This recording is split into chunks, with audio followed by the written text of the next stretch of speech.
¿Qué tal? ¿Cómo les va? Muy buenas noches. Bienvenidos a este programa que es La Pampa Hoy. Como todos los lunes a las 10 de la noche estamos en vivo por la televisión de La Pampa. Son las 10 de la noche, me falta un minutito para las 10 de la noche. Como ustedes saben, en este programa, primero siempre está Carlos conmigo, está de vacaciones, así que hoy me toca estar sola. Pero les iba a decir, ustedes saben que en este programa tratamos siempre de buscamos siempre temas que tienen que ver con las políticas públicas, pero en esta oportunidad nuestro objetivo es hablar sobre políticas públicas, pero en esta ocasión y teniendo en cuenta la fecha en la que estamos, pensamos que era propicio hacer un programa distinto.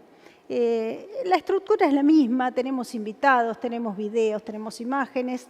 Vamos a charlar, vamos a conversar, pero les decía, estamos hoy, 31 de marzo, en medio, casi como que seríamos el jamoncito, eso que está de moda ahora, el jamoncito de dos fechas tan importantes y tan trascendentes para la historia de la República Argentina, para la historia de nosotros mismos, los argentinos. Y una historia que muchos, como yo y como tantos de ustedes, la vivimos, fuimos protagonistas porque estábamos aquí, la vivimos en vivo y en directo. Y me refiero al 24 de marzo de 1976, día en que se produjo el golpe de Estado a Isabel Perón, y la otra fecha trascendental, el 2 de abril de 1982, día en que ese mismo gobierno que había llegado al poder en el 76 decidió que era el momento de recuperar las Malvinas. Estamos al medio de esas dos fechas tan importantes, al medio de esos dos hechos históricos tan importantes y que marcaron y seguirán marcando a futuras generaciones. Así que hoy vamos a hacer un programa especial dedicado a estos dos momentos. En la primera parte, un docente de historia. Vamos a hablar del 24 de marzo, de las similitudes, las diferencias, lo que pasaba, lo que no. ¿Qué tenemos que recordar? ¿Qué tenemos que pensar del 24 de marzo para que no se pierda la memoria colectiva de lo que pasó y de cómo estábamos? Está con nosotros Elvio Monasterolo, ya los saludamos. Y en la segunda parte del programa, 3 veteranos de Malvinas. Ellos que desde hace un montón, desde el 82 están haciendo este ejercicio de la memoria en todos y cada uno de los que están a su lado o con los que se encuentran. Ellos que cuentan la historia y que dicen que no se debe desmalvinizar nuestro país. Y cómo se preparan para el próximo 2 de octubre, estamos a 48 horas, 2 de octubre, perdón, 2 de abril, estamos a 48 horas nada más de eso y bueno, y cómo sienten y cómo viven después de tantos años, qué piensan de cómo estamos los argentinos todavía en el rumbo de recordarlos o nos estamos olvidando un poco. Bueno, vamos a hablar con todos ellos, ellos van a hablar y yo me voy a callar un poco. Vamos a empezar saludando a nuestro primer invitado, que es Elvio Monasterolo, lo mencioné, es docente de Historia de la Universidad Nacional de La Pampa. Hola, ¿cómo va? Bueno, ¿todo bien? Buenas noches, un gusto. Elvio, quiero empezar con una imagen muy significativa para que a partir de ahí avancemos. Esta imagen la vimos la semana pasada, el 25 de marzo, en Río Gallegos, había unas máquinas de Vialidad Nacional tirando abajo un monumento, una escultura que era en homenaje al periodista y escritor Osvaldo Bayer, pero no solo a él, también a los 1.500 fueron más o menos los obreros que murieron entre el 20 y el 22, obreros patagónicos. Y esa escultura tenía una leyenda que decía: hay que esclarecer nuestro pasado para que nunca se repita. La tiraron abajo. ¿De qué nos habla esto? Qué imagen interesante, ¿no? Digo, preguntarnos cuál es el sentido de esto que podría ser pensado como un contramonumento, ¿no? Digo, porque Sí. no es un monumento a determinados patriotas o a determinadas figuras relevantes, consideradas relevantes por algún tipo de pasado, digamos, ¿no? Sino que la figura de Osvaldo Bayer, que además está asociado a toda uno podría decir una suerte de contrahistoria, digamos, al rescate de una memoria olvidada, de sectores, de luchas, de trabajadores, y que realmente su propia obra biográfica y su propia persona ha sido testigo de múltiples luchas que se repiten en el tiempo, ¿no? Entre ellas podríamos hacer un repaso de la historia argentina, ¿no? Desde el propio cuestionamiento de cómo se fue generando esa llamada conquista del desierto, hasta la actualidad respecto de cómo arbitran los poderes, ¿no?, el curso de las sociedades, ¿no? Entonces, digo, me parece que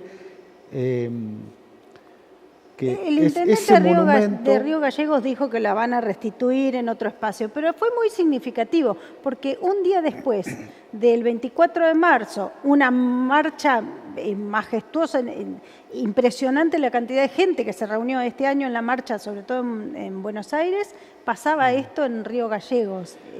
Fue quizás también ahí, un mensaje. Digo, creo que las movilizaciones del 24 fueron muy contundentes, sí, tuvieron una fuerza y un simbolismo muy, muy importante, que eso también modifica las estrategias o las conductas de quienes en su momento pensaron que eso podía pasar más desapercibido, digamos, ¿no? Y me parece que por ahí eso puede activar, digamos, acciones, medidas o efectos imprevistos, ¿no? Digo, me parece que la gente, hay toda una memoria de la resistencia en la gente que hace que eso vuelva a ponerse en discusión su reposición, digamos, la necesidad de reponerse, digamos, ¿no? claro. Digo, hay que pensarlo así, por ese lado, pienso yo como una conflictividad que siempre está presente, digamos, ¿no? Sí. Bueno, seguimos viendo, vamos a mencionar también que Bayer fue el autor de la obra Los Vengadores de la Patagonia Trágica, que sirvió de base para la película La Patagonia Rebelde. Vamos a hacer completo para quien no tenía estos datos. Él habla de las huelgas. No, sí, y un historiador, ensayista, escritor, un caminante del país, digamos, estuvo acá en Santa Rosa, ha estado varias veces, también tuvo incidencia en los procesos de desmonumentalización, por ejemplo, de la figura de Julio Argentino Roca, sí, ¿no? sí. Desde la plaza mítica de Bariloche hasta el propio nombre de la escuela Clemente Andrada, que antiguamente se llamaba Julio Argentino Roca, acá en la ciudad de Santa Rosa. Bueno, en este país que todo cambia tanto y se modifica tanto, ahora entonces vamos por esto, por olvidarnos de estas cuestiones, olvidarnos de la dictadura. ¿Un poco se apunta a eso? Puede ser que, digamos, claramente hay un intento por modificar la memoria sobre una parte central del pasado reciente argentino, ¿no? Y que muestra en toda su crudeza la conflictividad que esas memorias conllevan, digamos, ¿no? Pero bueno, yo creo que, digamos, hay múltiples elementos, organizaciones, yo como te decía hoy, memorias de las resistencias, que de una u otra forma van encontrando estrategias para que eso no ocurra o se limite, ¿no? Y que efectivamente los intentos por aplacar o modificar o trasvestir esa memoria, como estamos asistiendo en estos días, por ahí no tengan tanto resultado, digamos, ¿no? ¿Y cuál es el peligro, si se quiere, de que nos olvidemos? Porque de que pensemos distinto, empecemos a olvidarnos de algo de lo que pasó. Socialmente, digo. Bueno, ¿no? Qué buena pregunta, porque, digo, hay un poco, podemos interrogarnos acerca, digamos, bueno, de qué se trata la memoria, ¿no? Y la memoria siempre es una palabra plural. Sí. Digo, siempre hay memorias en conflictos y claramente, digamos, siempre hay una memoria de los poderosos, siempre hay una memoria que busca instaurar determinado statu quo, determinado orden de cosas, pero no dejan de haber un montón de otras memorias que siempre están luchando por desmentirlas y por mostrar otros elementos, digamos, ¿no? Digo, la memoria de los, podríamos decir en un sentido amplio, de los derechos humanos en Argentina, ha permitido sacar a la luz una parte de la historia que no se mostraba, digamos, hoy, que tanto parece que está en duda eso, que es la memoria de las aberraciones de miles de muertos, de personas torturadas, desaparecidas, y cómo esos procesos se van modificando en el tiempo, digamos. Por ejemplo, en los juicios que nosotros asistimos acá en la ciudad de Santa Rosa, en el marco de la subzona 14, bueno, ese marco, ¿no? Y la presencia, por ejemplo, de las mujeres permitió que determinadas víctimas pudieran contar las vejaciones que ellos sufrieron en términos sexuales. Sí. Digo, entonces van apareciendo, para que emerjan eso que está oculto, eso que no puede ser dicho, también a veces necesita determinada escena, determinada marco que haga lo posible para que pueda ser dicho, ¿no? Digo, porque estamos hablando de traumas, de vejaciones, de silencios autoimpuestos, ¿no? Digo, los procesos de verdad son sanadores en la medida en que eso puede ser sacado a la luz, dicho, y efectivamente ahí puede ser dejado atrás, se puede dejar atrás para que descanse tranquilo, pero mientras tanto, digamos, eso funciona como un dolor que no se termina nunca, digamos, ¿no? Eso le pasa a los pueblos y a las sociedades, digamos, ¿no? Bueno, me parece el momento propicio para que escuchemos un breve fragmento de el mensaje que dejaba Nelson Nicoletti, que en los años 70 él era periodista, como lo sigue siendo, estaba a cargo del diario La Capital y fue secuestrado, estuvo encarcelado y luego quedó en libertad nuevamente. Nelson Nicoletti el 24 de marzo, la semana pasada, decía lo siguiente en Telén. Cada año que llega esta fecha me pregunto por qué sobreviví a aquella tragedia, por qué salí vivo de Rawson cuando miles murieron, por qué a muchos compañeros lo mataron. Y yo regresé y me cabe el compromiso de recordar a quienes no regresaron. Me corresponde colaborar a mantener viva la memoria de lo que pasó para que no vuelva a suceder jamás. Por eso estoy aquí, para dar testimonio de una época desgraciada que solamente fue muerte y dolor. Queremos democracia para siempre, en sus formas y en sus contenidos. Quiero pedirle con todo respeto al presidente Milei que abandone sus sueños mesiánicos, cancele su vocabulario ofensivo, humillante e injusto, que deje expresarse a la gente, que no golpee más a los abuelos.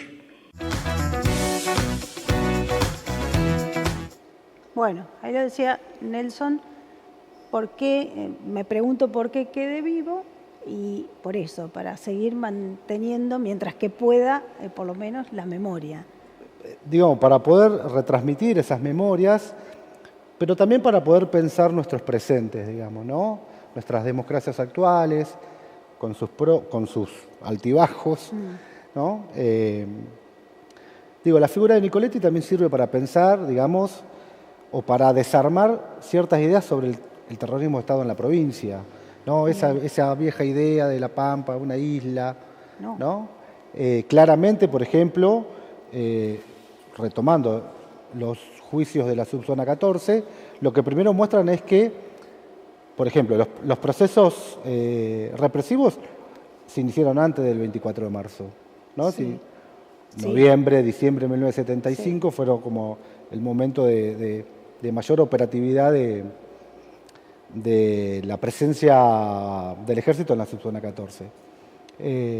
Lo que después vimos con esos juicios es que, como por ejemplo, descubrimos que existieron el doble de centros clandestinos de detención. Pasamos de tener un número que en los años 80 era de 50, 60, 70 personas que habían sido torturadas, secuestradas, a un número que se acerca a las 300 personas, en la provincia de La Pampa, digamos, ¿no? Digo, una provincia que tenía 172.000, 173.000 personas en 1976, 1975, digamos, ¿no? Sí, una Santa Rosa que era mucho más pequeña y donde Claro, todo se conocía. exactamente, También. pero vos fíjate que también ahí nos muestra una dimensión del terrorismo de Estado que no necesariamente se relaciona con la parte más eficaz de la represión, es decir, el secuestro y la tortura de las personas, ¿no?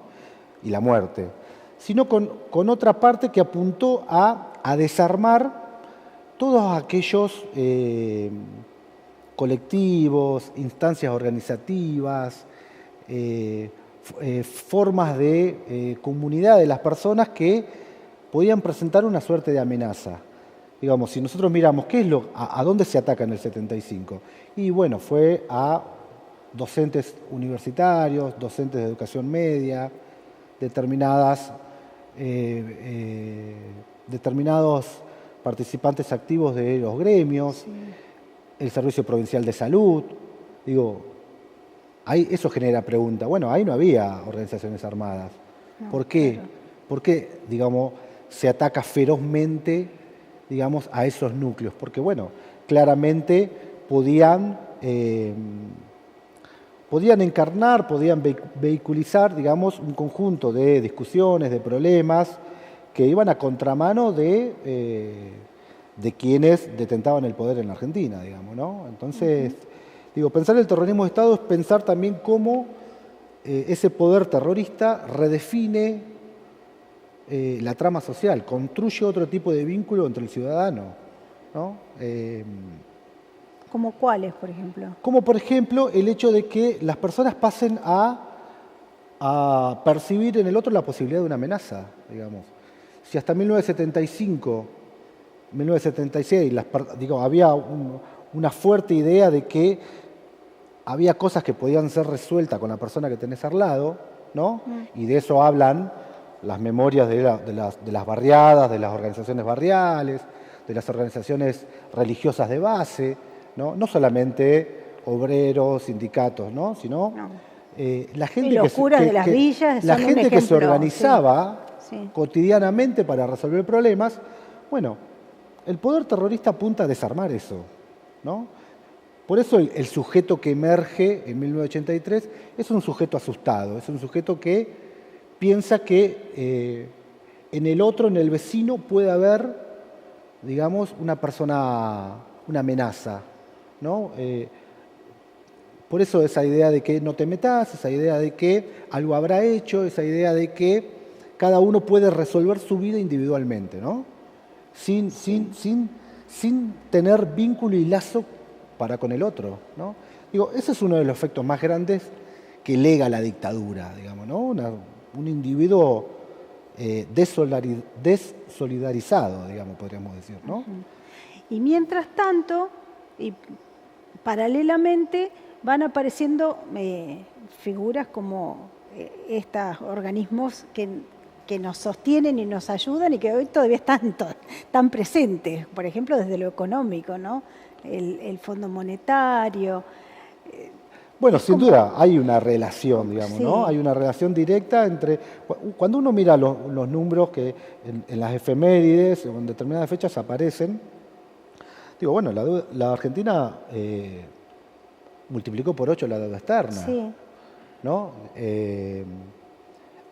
Que en los años 80 Alfonsín, digamos, pese a su esfuerzo, no pudo lidiar con la pesada carga de la deuda externa que finalmente, más allá de el análisis que uno puede hacer de la política económica del alfonsinismo, bueno, desembocó en la hiperinflación de 1990, digamos.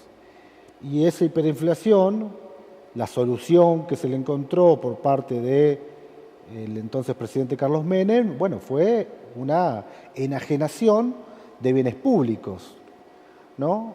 Porque al fin y al cabo, esas empresas que se privatizaban eran públicas, es decir, de cada uno de los ciudadanos, digamos, ¿no? Entonces, digamos, hacer un ejercicio de memoria es también encontrar esas relaciones que a veces no aparecen tan visibles ¿no? Ir buscarle la vuelta para que efectivamente eso que no es tan visible sea visible y permita otras interpretaciones, ¿no? Sí, sí, no perder la memoria. Claro, porque la memoria es discusión Sí. sobre todo, Sí, ¿no? sí. Es mantener abierta esta posibilidad de dialogar, de repensar los pasados, pero los presentes, ¿no? Apareció recién en tu charla varias veces la palabra Estado. Estado como en el 76 o el terrorismo de Estado. Y hoy la palabra Estado también está muy cuestionada y muy vapuleada y muy nombrada. Por un lado, que si el Estado tiene que estar, que si el Estado no tiene que estar, que si el Estado presente, que si el Estado no hay que destruir el Estado. En este fragmento de mensaje lo vamos a escuchar al gobernador Silioto hablando de el primer corte del gobernador Silioto, también fue el lunes pasado en Telén. Él habla de las fuerzas del Estado, pero para reprimir, que es lo que no debe volver. A ver, escúchalo. Nuevamente la derecha y todos sus funcionales nos quieren cambiar la historia. Vuelven, como muchas veces lo han hecho, con esa famosa teoría descabellada de la teoría de los dos demonios, tratando de soslayar lo que significa la feroz consecuencia del terrorismo de Estado. Imposible comparar la fuerza represiva del Estado con aquellos que luchan por sus ideales. Lógicos o ilógicos, razonables o no, pero nunca podemos permitir que haya un Estado que utilice su fuerza para reprimir y para cercenar derechos. Bueno, claramente dos posturas de Estado distintas. La de un Estado presente para ayudar, asistir y colaborar, y la otra para ejercer el terrorismo. En principio, claramente el Estado sigue existiendo, digamos, ¿no? Sí. Digo, aún en el intento de su negación, el Estado funciona para determinados intereses, entre ellos para tomar un préstamo, ¿no? Sí. que pagamos todos y las próximas generaciones, en nombre del Estado, digamos, ¿no? Y por otro lado, el Estado pone todos sus recursos, sus infraestructuras para ir a disciplinar personas jubiladas que, digamos, está fuera de discusión lo que ganan, digamos, Sí. ¿no? Entonces, digamos, esa cosa maniquea... Pero ¿podemos comparar este Estado con el del 76? ¿O Y es una pregunta... podemos pensar que... Digamos, lo que puede podemos ir- encontrar son continuidades, digamos, ¿no? Por ejemplo, es interesante atender, digamos, cómo van apareciendo todo un conjunto de palabras, ¿no? En el vocabulario, en los discursos Sí. políticos de la actualidad, que remiten a ese pasado, digamos, de los años de la dictadura militar, de la construcción de un enemigo común interno, ¿no? Donde la construcción de ese enemigo interno debía ser eliminado, ¿no? O estaba justificado que se lo violentara, ¿no? Digamos, entonces hay una construcción discursiva que tiene una similitud, digamos, ¿no? Digo, lamentablemente hay salvedades que hacer, digamos, pese a algunos posicionamientos, digamos, fue un voto, digamos, con los pros, con las limitaciones que incluso puede tener un sistema representativo, pero bueno, hay un ejercicio de la democrático De la democracia. que se desliza muy peligrosamente hacia una falta de respeto republicano, digamos, de las instituciones, digamos. Hoy en día, digo, eso, estamos en una línea muy delgada, muy Sí. peligrosa, digamos, ¿no? Eso es un verdadero peligro para la democracia. Y yo creo que además es parte de una tendencia que hay en el mundo, digamos, ¿no? Sí. Digo, a veces también tenemos que hacer ese ejercicio de salirnos un poquito y mirar qué es lo que está ocurriendo en lugares como en Europa, en lugares como Estados Unidos, digo, en Italia, digamos, en Alemania, hace el mes pasado, que fueron las elecciones, estuvo a punto de ganar o de tener una representación parlamentaria importante, una fuerza de extrema derecha, ¿no?, que se reivindicaba en el legado del nazismo, digamos, ¿no?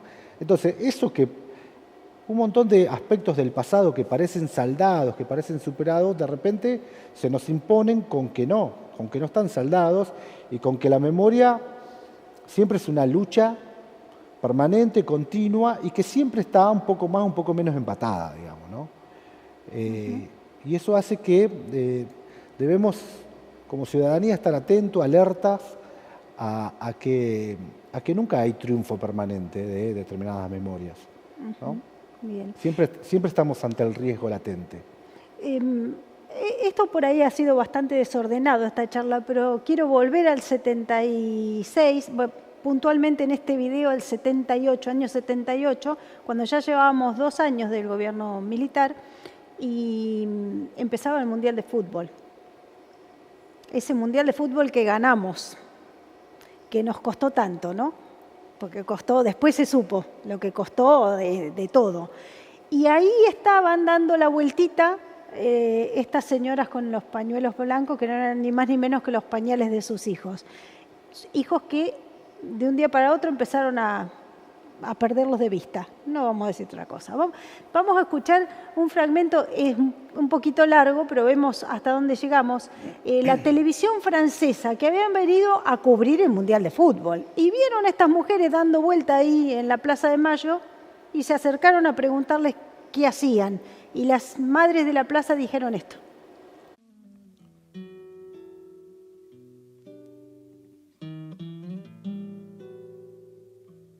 ¿Qué pasa, señora? Queremos nuestros hijos, que nos digan dónde están, por lo menos. Mi hijo hoy hace 15 meses. Embarazada. ¿Dónde están los bebés? Saber dónde ¿Dónde están, no que los ¿Por qué liberen. no nos dicen a Saber dónde nosotros están. si están vivos, si están muertos?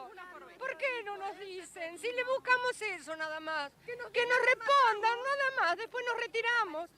Mi hija estaba embarazada de 5 meses cuando se la llevaron. Mi nieto tiene que haber nacido en agosto del año pasado. Hasta ahora no he podido saber nada de él. Lo único que sabemos es que los chicos nacen, pero se los dejan en los establecimientos así, casas cunas con NN. Y no podemos encontrarnos nunca con nuestros nietos. ¿No ve que dice que tenemos un mundial en paz?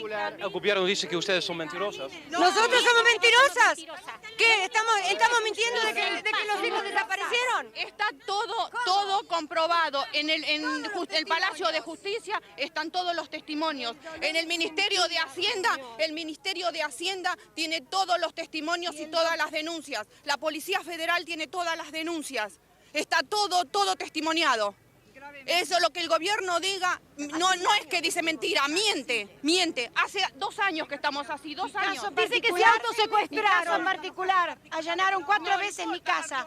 Me llevaron y me torturaron para que dijera dónde estaba mi hijo. Esa es la Argentina que tenemos. Queremos 4 todos, veces. no los queremos a uno, a Para mi hijo. saber Yo quiero a dónde estaban todos los mis hijos de todas las ¿Cu- mujeres. ¿Cuántos son ustedes?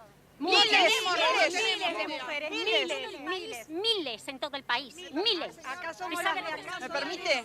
Nosotros solamente queremos saber dónde están nuestros hijos, vivos o muertos, pero queremos saber dónde están. Que nos entreguen el cadáver. Nos dicen, Esperen un momentito. dicen que los argentinos que están en el extranjero están dando una falsa imagen de la Argentina. Nosotros, que somos argentinas, vivimos en la Argentina, les podemos asegurar que hay miles y miles de hogares sufriendo mucho dolor, mucha angustia, mucha desesperación, dolor y tristeza porque no nos dicen dónde están nuestros hijos, no sabemos nada de ellos, nos han quitado lo más preciado que puede tener una madre, su hijo. Bueno, sigue todo esto, ¿no? Pero ahí estaban las madres y esto daba cuenta por primera vez en nuestro país de lo que estaba pasando. Porque Año 1978, ya Sí. llevamos quizás los 2 años más fuertes, más crudo de la represión clandestina por parte del Estado, digamos. En el año 1978 hay un documento interno de la Embajada de Estados Unidos que ya habla en 1978 de 22.000 desaparecidos. Sí. Digo, que fue desclasificado por la CIA hace poco tiempo. Hace poco, digamos, Sí. quiero decir, esto para aportar a toda esta especie de discusión también del número. Queremos ¿no? nuestros Digo, hijos que no vengan. Claro, porque en el libro de la CONADEP hay 7.000 y pico, 8.000, exacto, digamos, ¿no? Pero en el registro de la claro, CONADEP, digamos, ¿no? Pero digo, la dimensión clandestina y expansiva y amplia de cómo se efectuaron las desapariciones, que muchas veces se hacían pasar por caídos en combate, por atentados, digamos, ni hablar de los registros médicos en hospitales, cómo aparecían decesos, Sí. digamos. Digamos, lo que muestra acá es que es interesante porque luego de estas fechas las madres empiezan a circular y a mostrar en sus recorridos Sí. la figura del documento de sus hijos, ¿no? La figura sí. del DNI. Sí. Digamos, es un poco en respuesta a cuando Videla dice, bueno, el desaparecido es un ente, es algo que no está, y las Sí, madres no empiezan a mostrar la cara de sus hijos del documento nacional de identidad. ¿Por qué el documento nacional de identidad? Porque era la prueba fehaciente de que esa persona existía. Claro. Había nacido, era un ciudadano argentino, reconocido por el Estado. No era un ente, no era un desaparecido, estaba desaparecido, ¿no? Y ahí empieza a surgir la figura de aparición con vida ya, que se mantiene hasta bien entrado a los años 80, ¿no? Digo, porque hasta que en el año 84, 85, ¿no? Empiezan a haber esos grandes desenterramientos de las tumbas NN, que se empieza a encontrar cantidades de cuerpos amontonados. Digo, hasta el año 84 había en el aire cierta cosa de que estaban secuestrados, podían aparecer. Digo, el gobierno también fue manipulando eso, digamos, ¿no?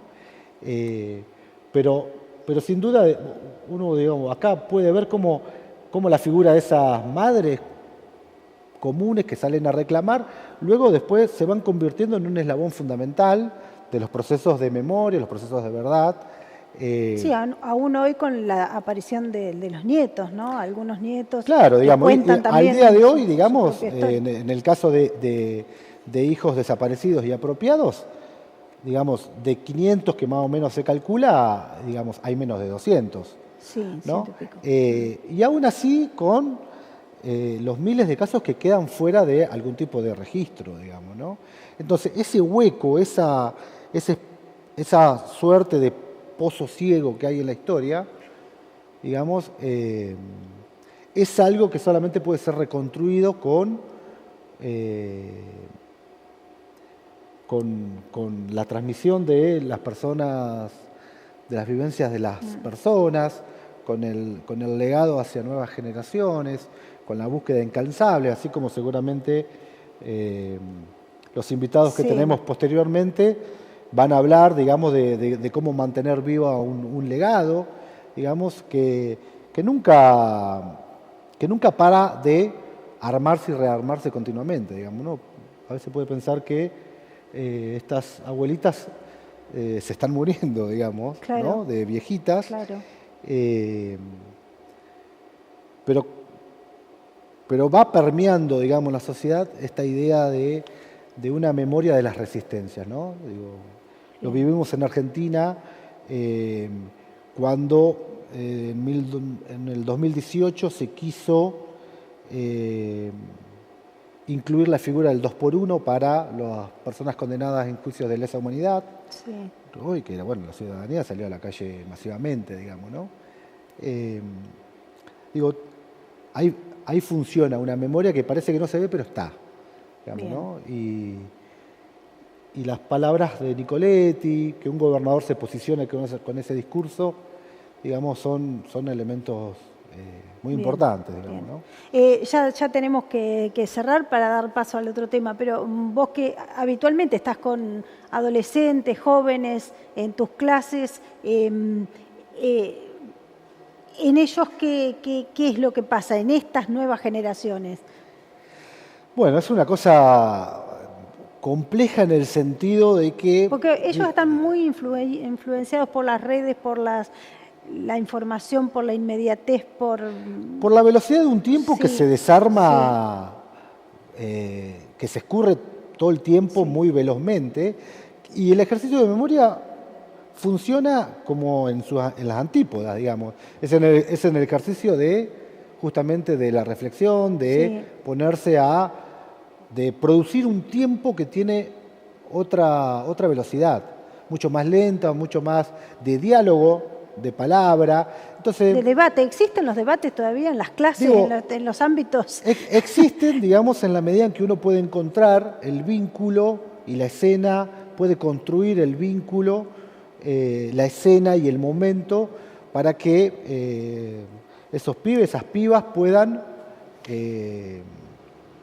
desprenderse de un poco de toda esa cosa tan volátil de las redes, de la velocidad, de los trolls y ¿no? de todo eso. Exactamente, digo, ¿no? Porque siempre tienen, los pibes, las pibas, tienen muchísimas cosas para decir. Sí. También la tenemos que aprender a escuchar. Sí. Los que nos estamos haciendo grandes. Porque bueno, claramente los códigos del lenguaje son distintos, digamos. Bien.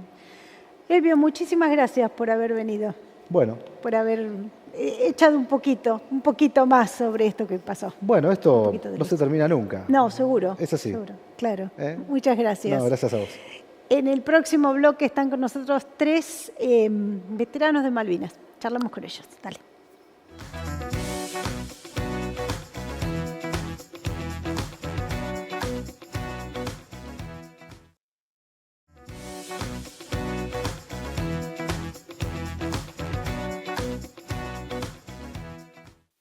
A charlar con 3 veteranos de Malvinas que amablemente vinieron hasta aquí. Estamos a 48 horas del Día del Veterano. Los vamos a presentar enseguida, no vamos a perder mucho tiempo porque si no perdemos momentos de charla. Está con nosotros Rolando Contreras. ¿Cómo le va? Buenas noches. Pero muy bien, gracias por la Presidente invitación. del centro. Presidente del Centro de los Veteranos de Guerra de La Pampa. Bueno, muchas gracias. Carlos Calmels, qué gusto volver a verte. Igualmente. Después de tanto bien, tiempo. gracias a Dios seguimos en el Había trabajo sido uno de los primeros voceros en La Pampa. Allá en los 90, sí. Sí. Bien, manteniéndonos, tratando de reivindicar a nuestros compañeros caídos. Claro que sí. Y también nos acompaña Raúl Cabanillas, que es también integrás la comisión del centro. Exacto. ¿Cómo va? Protesorero de la comisión. Bien. Bueno, 48 horas faltan para un 2 de abril. Mañana empieza esto tan tradicional que se hace, que es la vigilia y demás. Un año más que cumplen ustedes en esta tarea de malvinizar, pero bueno, ante tan cerquita de la fecha, ¿cómo se preparan? ¿Cómo están? ¿Qué pasa interiormente, en casa, entre ustedes? ¿Se remueve algo o no? ¿Se toma como una fecha más? Siempre que va aproximándose la fecha del 2 de abril, para nosotros es algo que nos mueve y nos obliga a estar presente en todo momento y tener presente a todos nuestros héroes que quedaron en las islas o en el Atlántico. Así que esta fecha, 43 años, que no son pocos, para nosotros son muy importantes y nos traen muchos recuerdos y a su vez, como decía, nos obliga a tener presente a todos los que quedaron por defender nuestra patria.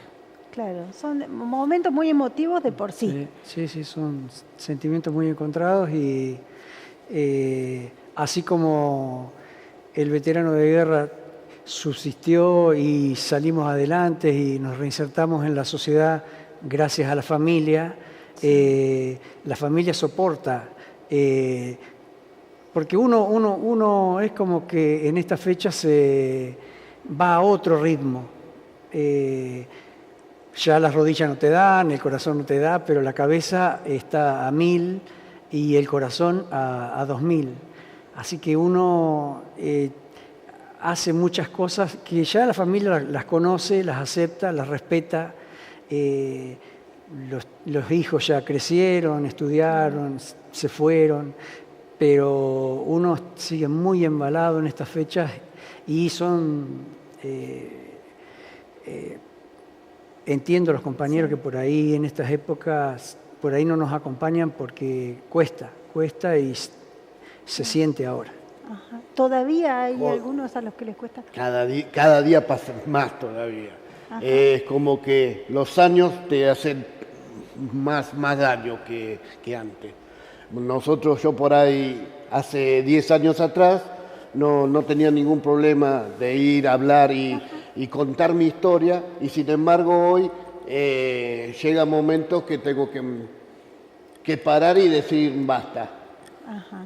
Y eso que ustedes saben, ustedes y todos sus compañeros en el resto del país saben que la historia que están transmitiendo la vivieron ustedes en carnes propias, y nadie mejor que ustedes para contarla y para que siga viva. La historia viva. Somos la historia viva del país. Claro. Por eso es que duele, por eso muchos periodistas por ahí te preguntan ¿hasta cuándo van a salir miserias de la...? Vivimos muchas cosas que nos vamos a morir y las vamos a llevar. No podemos contarlas. Y así que adentro nuestro se revuelven muchas cosas. Y uno tiene que darle al chiquitito que le está dando charlas, al universitario que nos está escuchando, que ya está preparado, dar como que uno tiene una postura, pero uno por dentro está muy, muy golpeado, pero tiene que transmitir o tratar de transmitir lo que fue Malvinas para que no se olvide, ¿no? Claro. ¿Se está olvidando algo?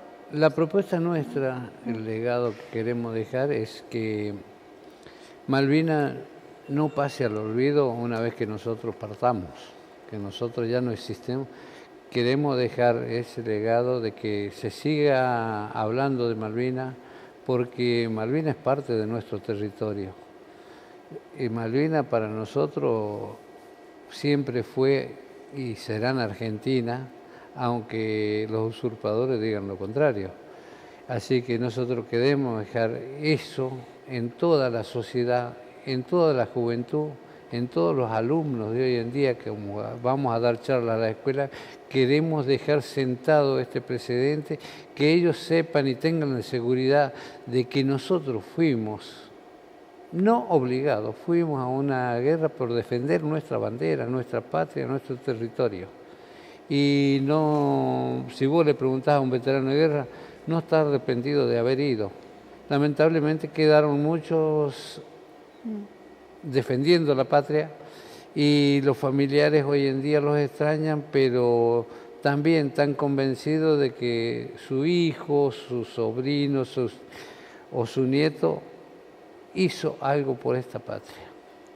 43 años pasaron y, bueno, como ustedes dicen, los recuerdos ustedes, solamente ustedes saben desde lo más profundo cuáles son.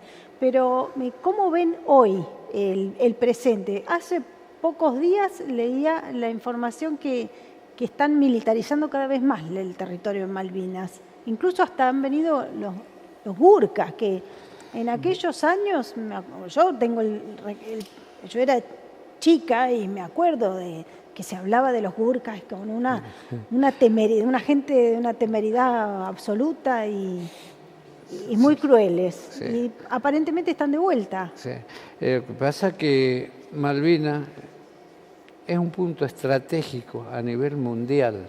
Debe ser uno de los puntos más clave dentro del planeta para cuando se quiere usar una fuerza como la que usan las grandes potencias como Inglaterra para querer dominar ciertas partes del continente y del mundo.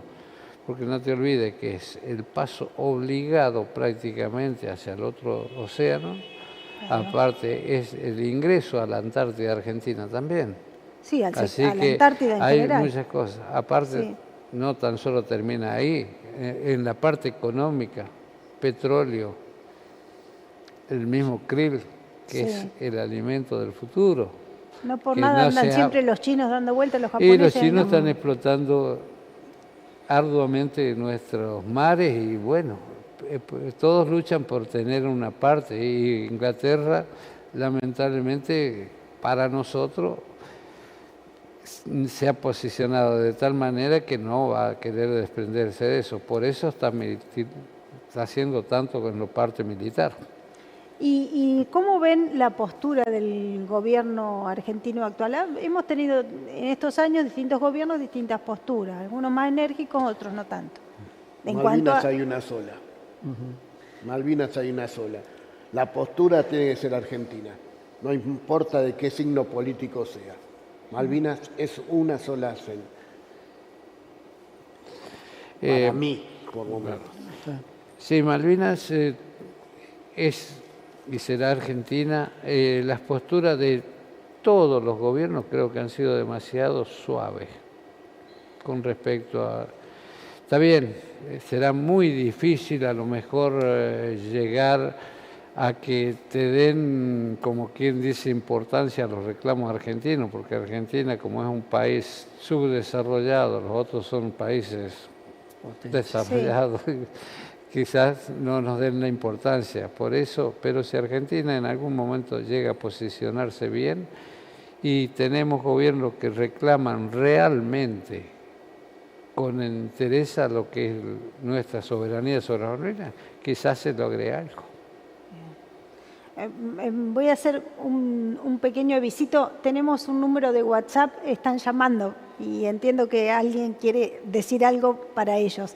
El número de WhatsApp, no nos llamen porque no podemos atender en el programa, pero tenemos el 2954 296686. 296686. Nos mandas un mensajito escrito y se los leemos con todo gusto. Hagamos así, que es nuestra forma de contactarnos. Decía que entonces muy débil siempre ha sido. Desde que volvimos de Malvinas siempre pasó más o menos lo mismo. Todos los gobiernos fueron muy suaves para reclamar lo que realmente nos corresponde.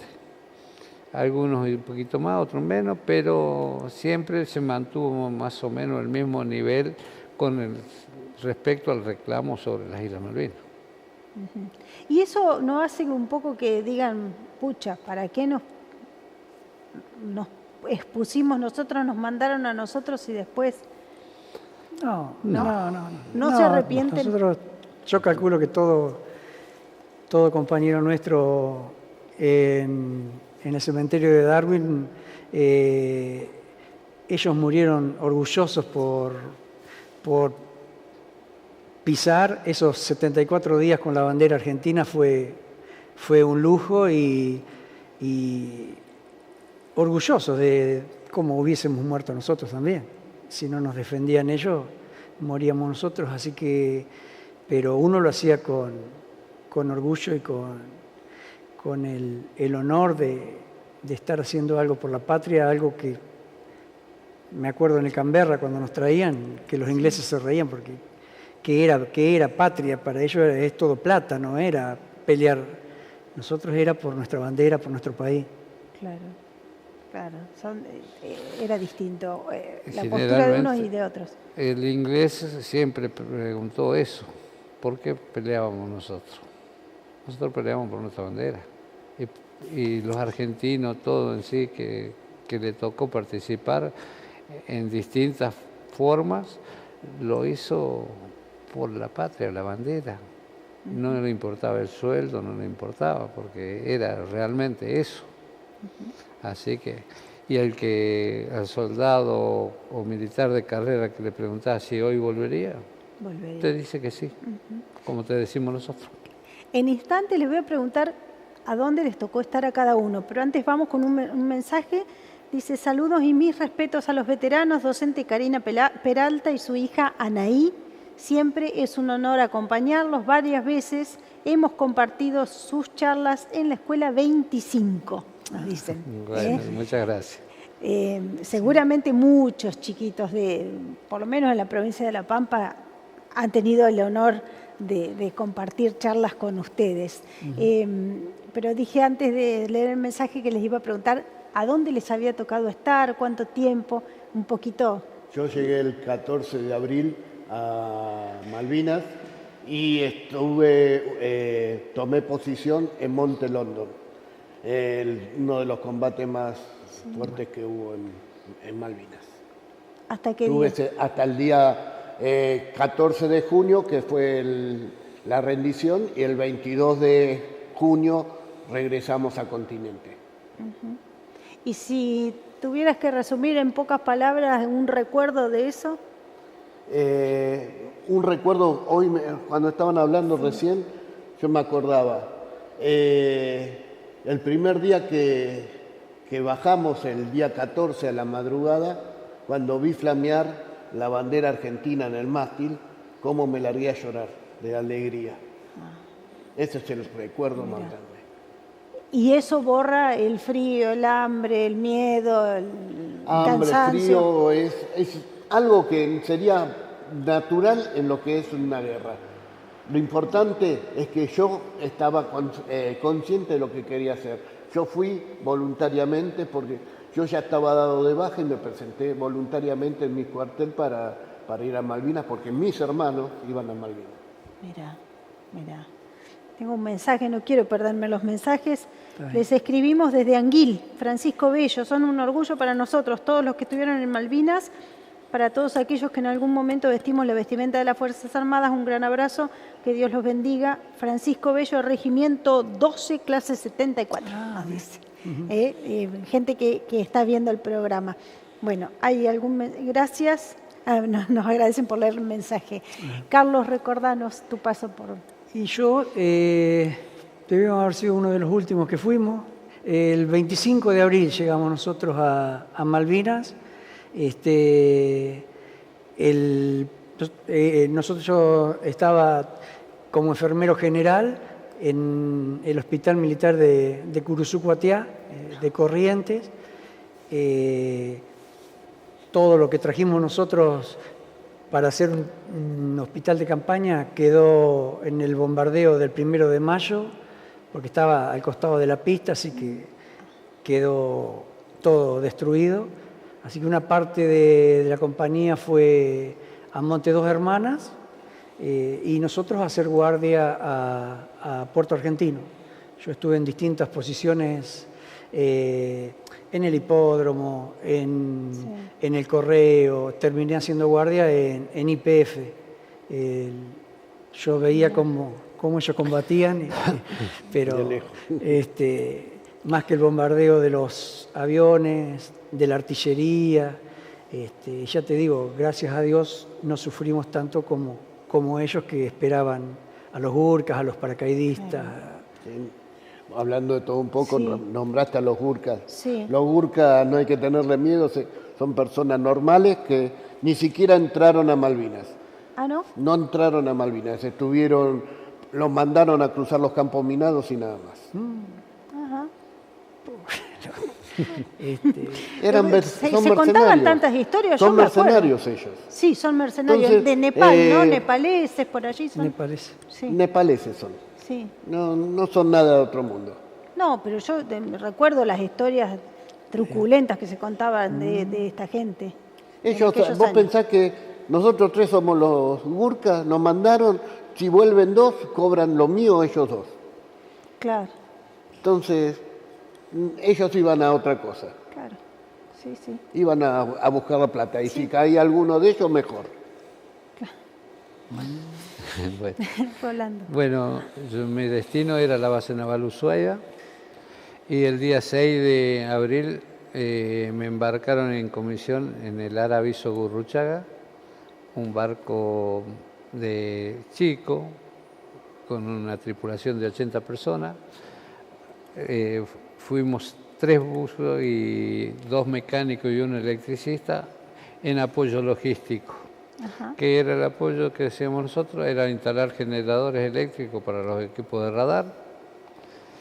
Y bueno, salimos a navegar el día 6 de abril, navegamos 5 días y nos desembarcaron a los 3 a los dos mecánicos y al electricista, en la Isla de los Estados, donde cumplimos la primera función de instalar un generador completo, que era la tarea que hacíamos nosotros. Nos embarcaron nuevamente a los 5 días y ya como se había complicado un poco la situación, con la venida de los ingleses, nos mandaron a hacer patrullaje a la zona norte de Malvinas. Hasta el día 2 de mayo navegamos en la zona norte y bueno, tuvimos suerte, no nos detectaron los ingleses. Al compañero muy similar al aviso Gurruchaga, que era el aviso Sobral, lo detectaron y bueno, con cohete en helicóptero los ingleses le barrieron el puente, donde murieron 9 tripulantes, incluido el comandante del aviso Sobral. Pues nosotros no nos detectaron. Y el día 2 de mayo a las 5 de la tarde nos avisan que habían hundido al crucero Belgrano, por lo tanto la orden fue ir al rescate del crucero Belgrano. Claro.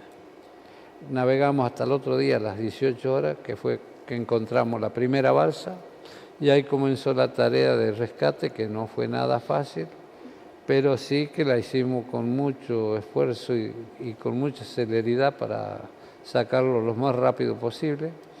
Un barco de 80 personas se transformó no sé en qué, si elástico qué, pero rescatamos 365 sobrevivientes, y los cuales no sé dónde nos metimos, pero no se podía caminar después al otro día, no se podía caminar por ningún lado, porque en todos lados que iba había personas. Y bueno, a las 6 de la mañana del otro día terminó el rescate, porque ya no había más balsas en la zona nuestra, y ya se emprendió el regreso a Ushuaia, a donde llegamos el día 6. El día 6 de mayo los desembarcaron a los sobrevivientes y se hizo cargo ya la parte de sanidad naval. Yo desembarqué y ahí comienza una historia que es lindo contarla, porque comienza la desmalvinización.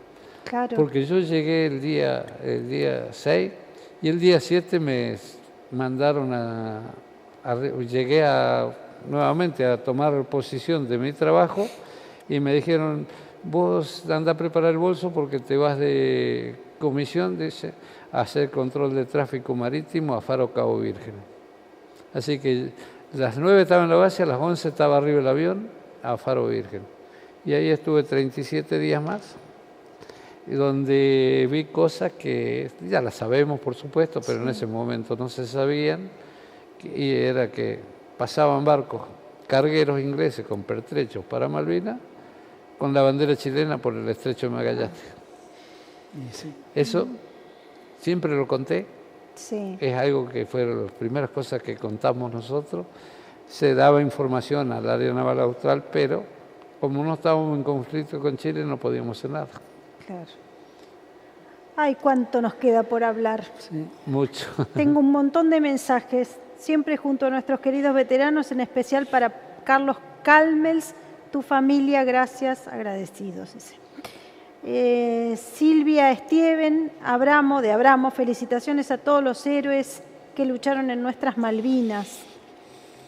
Dios los bendiga, nunca los olvidaremos. Yo era chica, cantábamos la Marcha de las Malvinas, la cantaba con fervor, con todo mi corazón, siempre argentinas.